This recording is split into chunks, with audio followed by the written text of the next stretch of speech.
Bonjour Saint du Trio, que la grâce et la paix de notre Seigneur Jésus-Christ vous soient données. Je remercie le Seigneur pour cette nouvelle vidéo, pour la force qu'il me donne de faire ce travail. Merci pour vos prières, pour vos encouragements, pour votre soutien, pour votre fidélité à la sainte doctrine et à l'amour de Dieu. J'aimerais intervenir rapidement au sujet d'un verset qui est mal interprété, qui est complètement pris hors de son contexte, afin de pouvoir vivre selon la chair et de pouvoir faire toutes sortes de choses qui n'édifient pas. C'est dans ce passage se trouve dans 1 Corinthiens chapitre 10, à partir du verset 23. Tout est permis, mais tout n'est pas utile. Tout m'est permis, mais tout n'édifie pas. Et si je prends ce verset, je le coupe et je le colle, et que je le balance comme ça, et que je le prends hors de son contexte, je vais pouvoir prendre ce passage pour pouvoir vivre dans la chair. Pour pouvoir dire, bah voilà, tout est permis, mais tout n'est pas utile. Donc voilà, je vais commencer à aller dans certaines manifestations complètement charnelles. Je vais commencer à écouter la musique du monde. Je vais commencer à aller en boîte de nuit. Je vais commencer à faire des choses en fait qui ne rendent pas gloire à Dieu, en m'appuyant sur tout est permis et tout n'est pas utile. Dans voilà,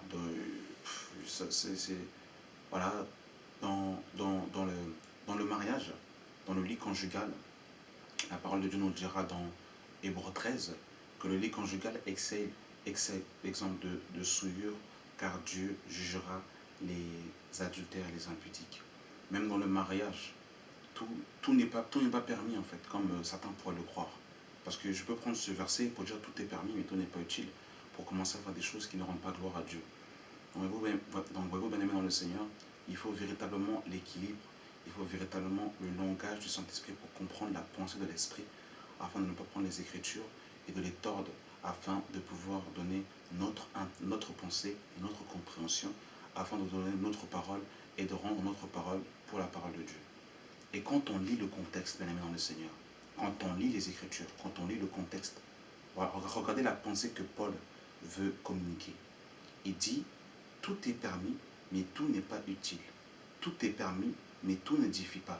Que personne ne cherche son propre intérêt, mais que chacun recherche à celui d'autrui. Déjà, généralement, on ne le dit pas. Et regardez ce qu'il va dire. Mangez de tout ce qui se vend au marché, sans vous acquérir de rien par motif de conscience, car la terre est au Seigneur et tout ce qu'elle renferme.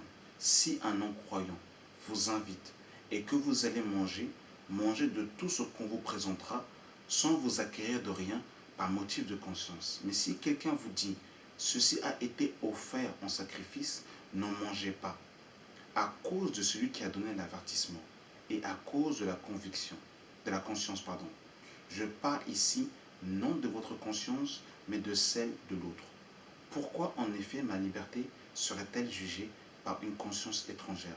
Si je mange avec action de grâce, pourquoi serais-je blâmé au sujet d'autre chose dont je rends grâce? Soit donc que vous mangez, soit que vous buviez, soit que vous fassiez quelque chose ou autre, faites tout pour la gloire de Dieu.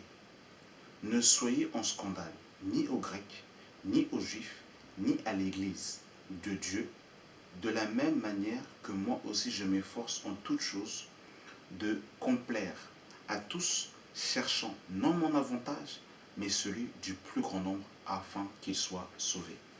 Et pour remettre un peu dans le contexte, à Corinthe, il y avait des Juifs et des Grecs. Les Grecs se circoncisaient et les Juifs ne pratiquaient pas la circoncision. Les Juifs pratiquaient la circoncision et les Grecs ne pratiquaient pas la circoncision. Les Grecs mangeaient de tout, comme par exemple voilà, des aliments comme le porc par exemple.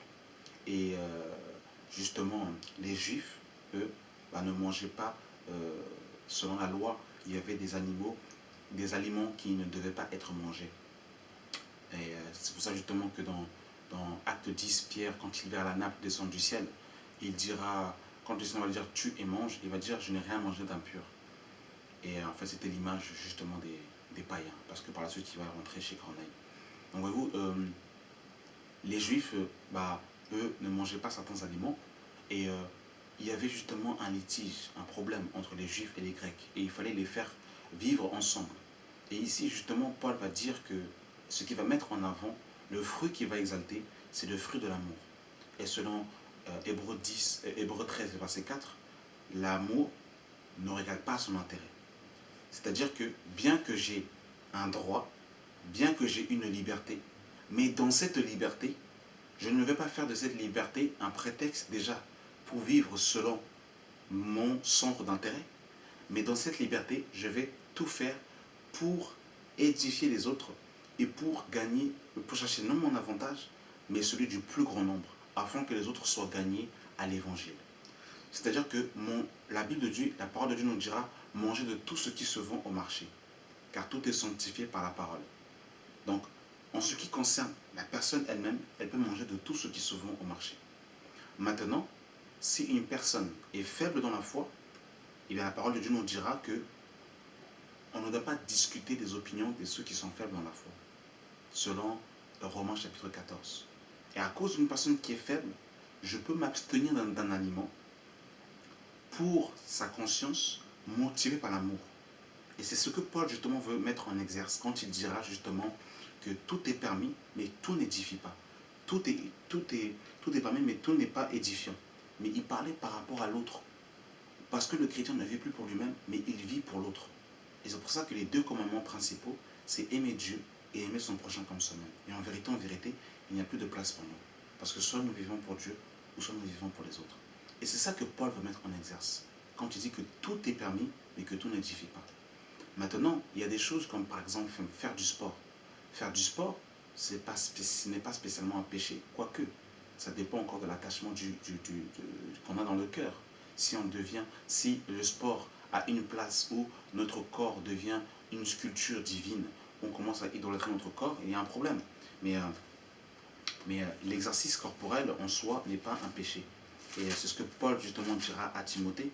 Dans 1 Timothée 4, à partir du verset 8, il dira « Exerce-toi à la piété, car l'exercice corporel est utile à peu de choses, tandis que la piété est utile à tout. » Donc aller faire du jogging, aller courir, voilà, aller faire du foot avec ses enfants, avec des amis, en soi, ce n'est pas un péché.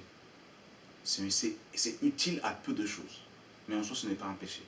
Donc, on peut le rentrer dans ce que c'est permis, mais ce n'est pas spécialement édifiant dans la mesure où ça ne rentre pas toujours dans le cadre en fait, de rendre gloire à Dieu. Quoi que vous me direz, faire du sport, c'est entretenir le corps que Dieu nous a donné.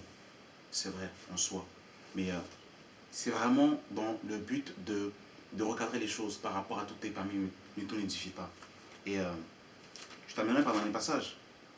C'est dans Galates, chapitre 5, à partir du verset 1, il est écrit « C'est pour la liberté que Christ nous a affranchis. Demeurez donc fermes et ne vous laissez pas mettre de nouveau sous le joug de la servitude. » Et je peux prendre ce passage et dire, voyez-vous, c'est pour la liberté que j'ai été affranchi, donc voilà, donc je peux faire en fait ce que je veux. Et mais en fait, la parole de Dieu nous dira par la suite, il faut lire encore le contexte. Quand on lit en fait toute l'épître, regardez ce qu'il est écrit.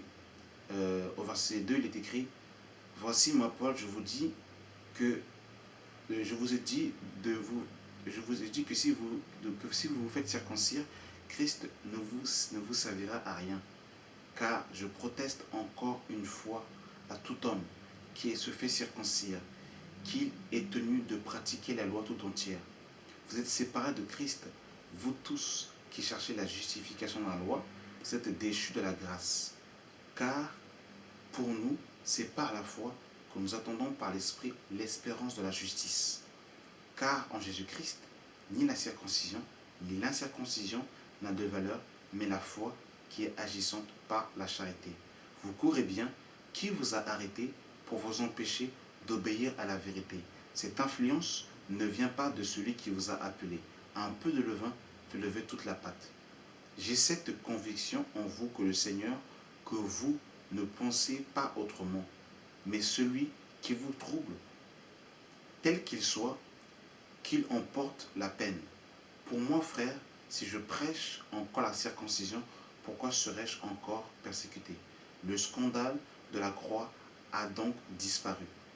Puisse-t-il être retranché ceux qui mettent le trouble au milieu de vous? Frères, vous avez été appelés à la liberté. Seulement, ne faites pas de cette liberté un prétexte de vivre selon la chair. Vous avez été appelés à la liberté, mais cependant, ne faites pas de cette liberté un prétexte de vivre selon la chair. Donc oui, nous avons des droits en Christ. Oui, nous sommes libres. Oui, nous avons été affranchis. Oui, nous avons été délivrés. Ce n'est pas un problème. Il y a une chose que vous devez savoir, bien-aimés dans le Seigneur, c'est que nous sommes libres par rapport au monde, par rapport au péché. Nous sommes libres par rapport à Satan et ses démons. Mais nous sommes esclaves de Dieu. Je ne m'appartiens pas à moi-même. Et ça, il faut que ce soit clair. Il faut que ce soit sûr. Donc voilà, j'ai voulu vous exposer un peu dans une brève vidéo pour vous exposer un peu cette pensée. Tout est permis, mais tout n'est pas, tout n'est pas permis. Donc voilà, merci d'avoir suivi cette vidéo et que la grâce et la paix de notre Seigneur Jésus-Christ soit votre part.